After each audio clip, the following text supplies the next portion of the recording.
So tell me your story. How did you get into insurance and what's that all about for you? Yeah, I mean, I don't think a lot of people pursue working in insurance. It's something that finds you.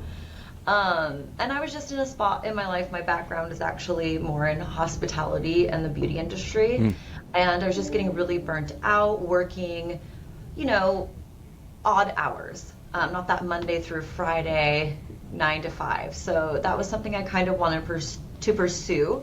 I also was in a position where I wasn't getting very challenged, and I mm. wanted the opportunity to grow in my position, which in insurance, you can grow so many different ways, and there's so many movements you can make both laterally and up and down. How did your experience in the like kind of beauty self-care industry relate or translate? How did your experience translate to insurance? A number of ways. I mean, first of all, is just that customer service level. So with what I do now, I work a lot with my clients one to one. So that's something I really love about what I do, is because Mm, that was so important to me in my previous life, was building relationships with my clients and sure. enjoying my time with them and kind of bettering their situation. So that definitely translates. Also, I was in more of like a sales role too with hospitality. And that Got it. definitely translates over to what I do now, because I work with so many other folks in the industry. Sorry, I'm low caffeine in me. So like before in my previous work, I worked with like a lot of vendors and people that worked within the industry, but in different capacities in other companies. So I do Yeah. that a lot here, in that I work with a lot of people in the real estate industry. So people like you, mortgage lenders, and also real estate agents. Hmm. So that is definitely the type of like business relationships and building those and maintaining those. That's something that's kind of carried over from the hospitality and beauty industry. Sure. So you don't only get to care for your clients, but also industry-specific people, and kind of makes a one big happy team. It's always good. Yeah. What do you love most about insurance? Yeah, I mean, it's a never ending changing kind of industry. Like every day is different. Mm, There's always something different going on. I work with a lot of different companies. It's very challenging for me. I love a puzzle, and a lot of what I do is piecing together insurance puzzles for my sure. clients. Yeah. And then Every house is different. yeah, every house is different. Every client's different. What their needs are different. You know, someone might have, you know, 4 horses, and another client might be in a condo, so a completely different situation. So it's really fun to find what's going to work best for each person. Cool. Yeah, and have that one-on-one relationship with them. That's awesome. Yeah. Cool. What would you say is maybe one tip that you would give home buyers or first-time home buyers, Mhm. or what's maybe the biggest misconception around insurance? Yeah, I think the biggest misconception is there's one policy that fits all. You get homeowners insurance, it's going to be the same no matter where you go. That's completely incorrect. Every company, like every insurance carrier, has their own appetite. So if you fit into the appetite that they're looking for in terms of like the perfect client, Mm. then the rates and the coverage are going to be great for you. Interesting. So yeah, I definitely recommend folks shop around to see what options are out there. Hmm. Um, and another piece of that too is definitely go over that homeowner's insurance quote once you get it, because there are so many variables that differ from one policy to the next, and there are so many variables that can affect the overall rate and what the coverage is on your home. Typically, when you're purchasing a home, it's probably one of the biggest purchases that you're going to make in your entire Right. life. It's a huge investment. You want to make sure that the insurance that you're paying for is going to be able to cover the situations you might find yourself in as a Right. homeowner. Hmm. Right. I like to coach my clients that it's not always just about the cheapest policy, because Yeah. the thing about insurance is you use it when you need it. And unfortunately, Mhm. when it comes to owning a home, that's like if your home is completely destroyed.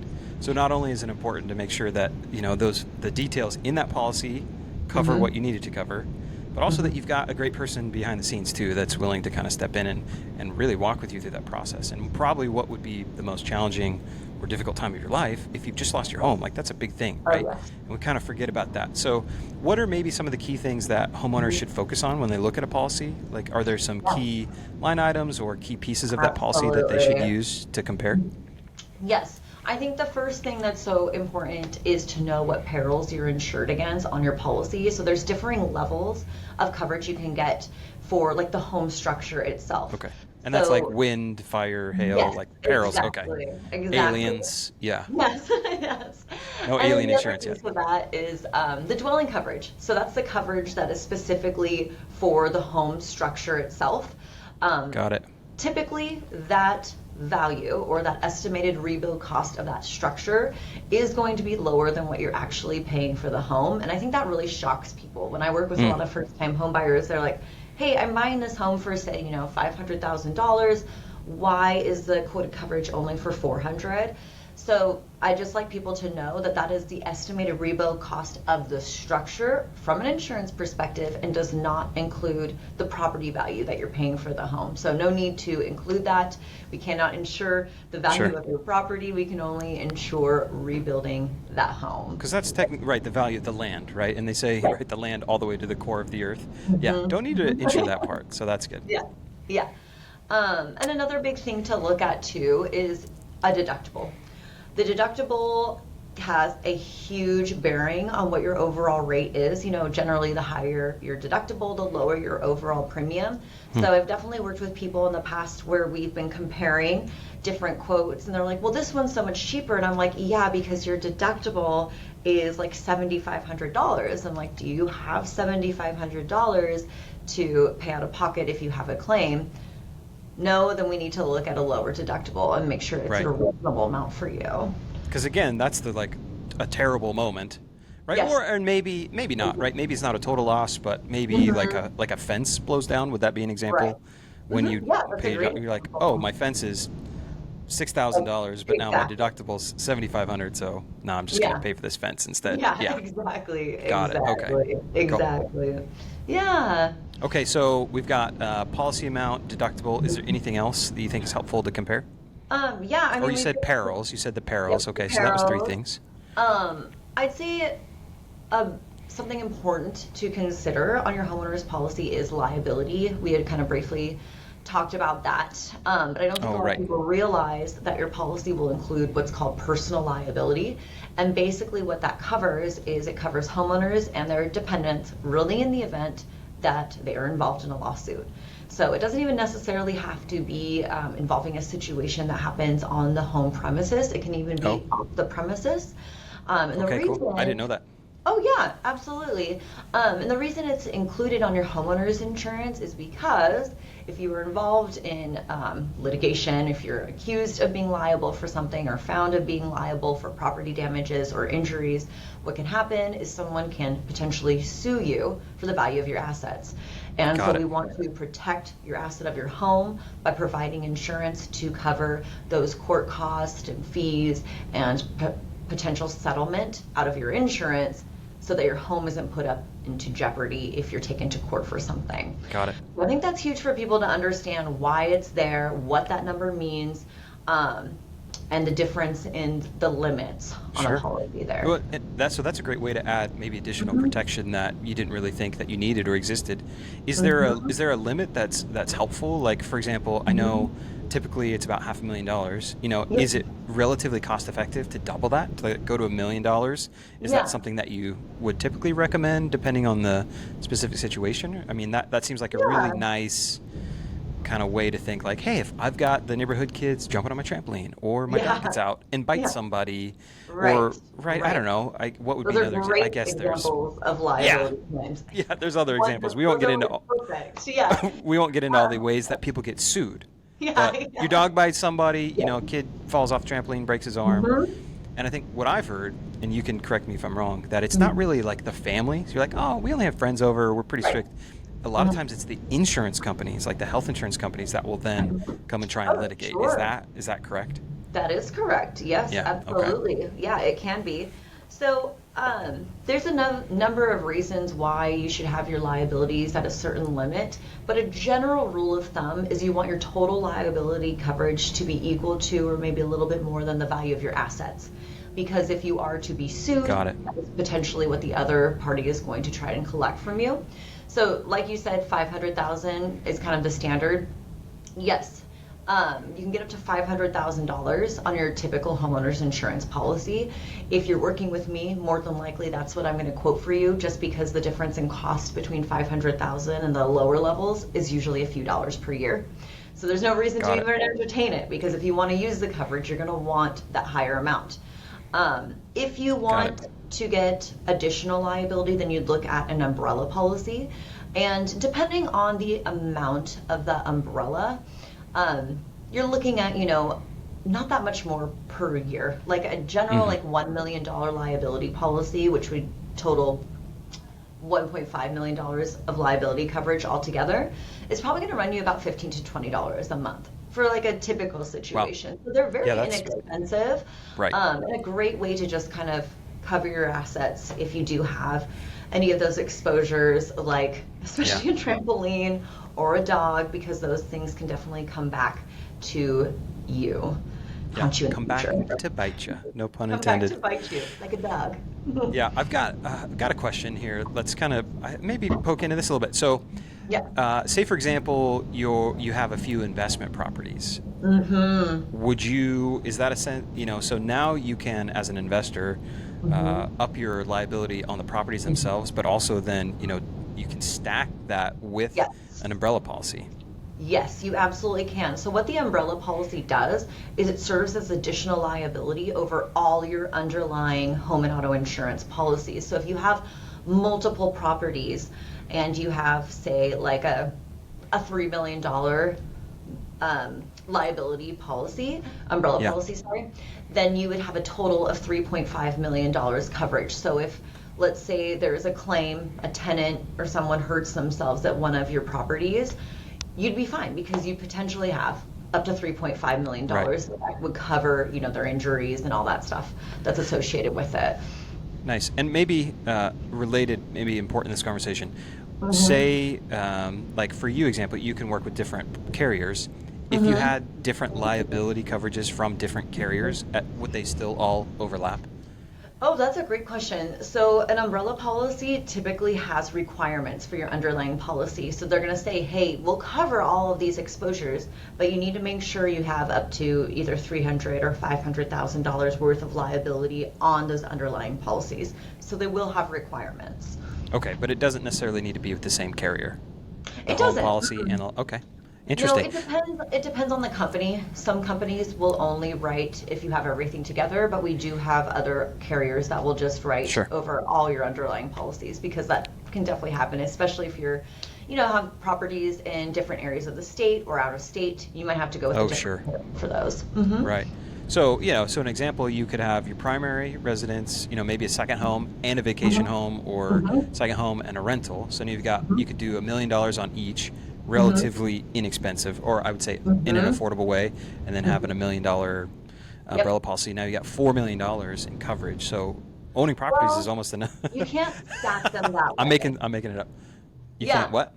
You can't stack them that way. So you can stack the umbrella on top of the underlying policies, but you can't add them all together, right? So if you have four policies and they all have $1 million coverage on them, you wouldn't have $4 million. You'd have to have a $3 million umbrella and $1 million on the home. If that makes sense.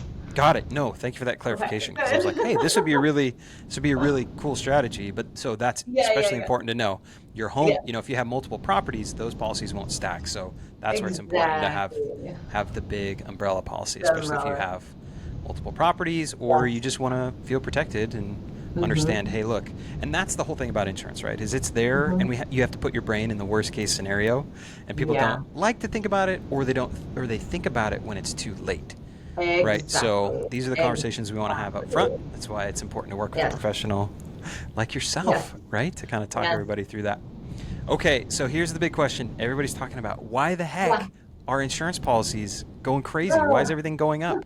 Yeah, I mean, at this point now, it's kind of like everything's more expensive. So I feel like everyone's like, oh, of course my insurance is more expensive too. So basically, in this economy. I know. And it's just like, great. Here's another thing that's costing me more dollars this year than it has the years past. So in the past few years, all insurance carriers nationwide experienced record claims. And that's due to a number of reasons. I mean, obviously, there's been more natural disasters than ever in terms of floods, wildfires, again, nationwide. And then the other piece of that is claims are just costing more. Materials were up.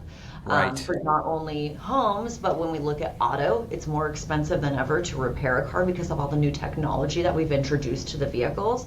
So those are the main reasons that claims went up.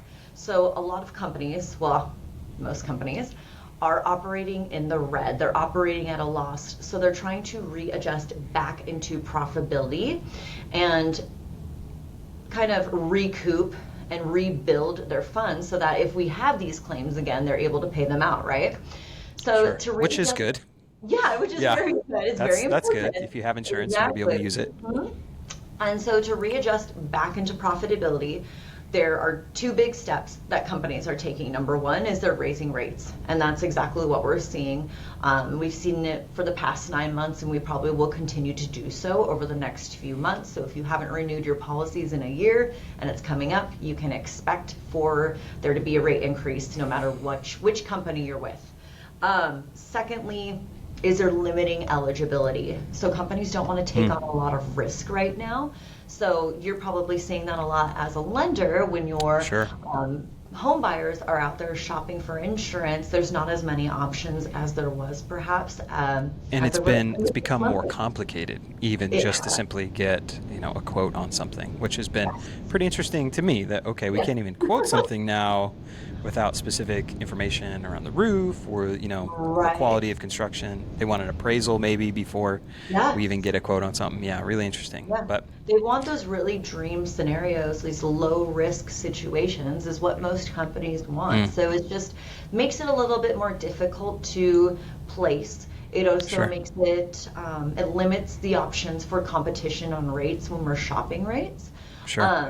Is the other piece. And then, as people are seeing their rates go up, as a broker, we work with a lot of different companies. So we're shopping rates for our existing clients, because they're like, oh, this rate increase went up. Let's check other companies.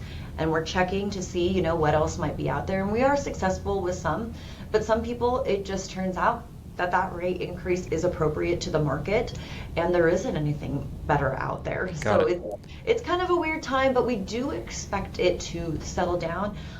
We are hearing very positive things from our major carriers. Some of the smaller, more regional carriers are struggling a little bit harder. It's harder for them to bounce back. But we should see these rates kind of slow down in terms of those increases, hopefully towards the end of this year or going into next year, or at the very least kind of balance out. So that's kind of what we're looking at. Yeah. So, really it mirrors kind of what we saw with everything else, right? It's just a reaction to it, right? We saw the big swing up in prices, things have settled out, and so you're kind of catching up to that. Yes. Which makes sense, right? Everything's more expensive. Is there anything clients can do to help be that dream client that you said to help with their insurability? Is there anything they can control or anything they can do on their part? When it comes to even, home and auto, obviously don't get pulled over, don't run into people, but anything specifically around homeowners insurance that they can do to be that dream client? There's two things that come to mind immediately. Number one is just general home maintenance. Like I said, companies really want that ideal risk. Also, companies are going to hold on to people that are low risk. And by taking care of your home, keeping any high-risk situations away from your home. That's like, trimming branches away from the house so that a tree doesn't fall on your house, or if there's a fire, it doesn't catch fire. Keeping your roof clear so that if there's heavy rains, we're not looking at, roof damage happening. So any of that clean out your dryer vents, people. Yes. This is your reminder. Yes. Get a blower in there or vacuum. Yeah, clean those things out. Yeah, exactly. Nobody wants houses burning down. Do it for all of us. We all want cheaper insurance. Yeah, because your house might burn down and it's going to take a couple others with yours. So, yeah, we don't want any of that. So just like that general home maintenance is going to keep you on your current policy, but also if we end up needing to shop around, it's going to be a lot easier if your home's in tip-top shape. The other piece of that is claims. I've always kind of been at that stance where I don't really recommend folks make a claim unless it's pretty severe. Homeowners insurance claims have always really affected rates and eligibility in comparison to auto claims, right? Like homeowners insurance claims generally will affect your rates, they'll affect your eligibility for 5 years. In this market, they are affecting things more than ever. So I Okay, would only that's good to know. recommend people make a claim if it's a very catastrophic event, very significant event. We're talking like tens of thousands of dollars. If you are going to make a claim and only get, maybe $1,000 back from your insurance to pay for it, it's definitely not going to be worth it because your rates are definitely going to go up by more than $1,000 going into the future. Yeah. And a good reminder, like those are situations that you reach out to your agent, right? And you're like, hey, what should we do in this situation, right? Yes. You're not just there to write the policy. You're there to kind of help walk through that stuff, Yeah, and I think which a is lot of people important. don't know that you don't have to start a claim. Like you can absolutely just call and talk it over and say, how will this affect my rates? What will this look like? For instance, I had a client with some damage on their home recently, and I told them, honestly, get the estimate. Find out how much it's going to be. We'll go ahead and log the damage here on our end, and then if you want to open a claim, once you find out how much it's going to cost, we can do so. And if you want to pay it out of pocket, then we won't even have it affect your insurance. We won't even open a claim because even a $0 claim can honestly affect rates and eligibility. Yeah, that is a perfect story because listen, people, Geico's just going to start the claim if you call their 800 number. They are going to start the claim, and then you're going to have a $0 claim, and stresses me out thinking about it. Yeah, it might miss your opportunity to get with a better company or another company at all and get a better rate and a better policy. So yeah. Psych, this is actually a Geico ad because everything's a Geico. Everything's a Geico ad. No, I'm just kidding. Is Geico one of your carriers? I don't think so. You just turned into a lizard. Oh gosh. No, we do not write Geico. Geico are is they? Entity. They're direct. Yeah, they're consumer direct. Yeah. Yep, they are consumer direct. And here's another piece of wisdom that I always share with my clients, that typically what they're going to provide you is very similar to what somebody like yourself is going to provide. And oh, by the way, you get all of this expertise and assistance right when you really, really need it. Yeah, and one person generally to talk to that knows you. Right. As opposed to somebody in a call center. Virtually, at least. Yeah, somebody in a call center. Wherever, right? Same in the mortgage industry, right? You can work with those call centers, you can work with those people that make it seem easy, but you lose out on the personal recommendations, the personal advice and guidance that really is important when dealing with a really important asset, right? And I think what I see, like, as a big benefit, especially when you're talking about, like, the lender industry, is, like a Rocket Mortgage or a company like that. I don't know, are we allowed to say them? But whatever. Oh, sure. We'll throw them under the bus. The people that use them to get like a lower rate, you really end up taking up a giant amount of time going forward, just trying to get in touch with people, get documents to people. They have no point person of contact.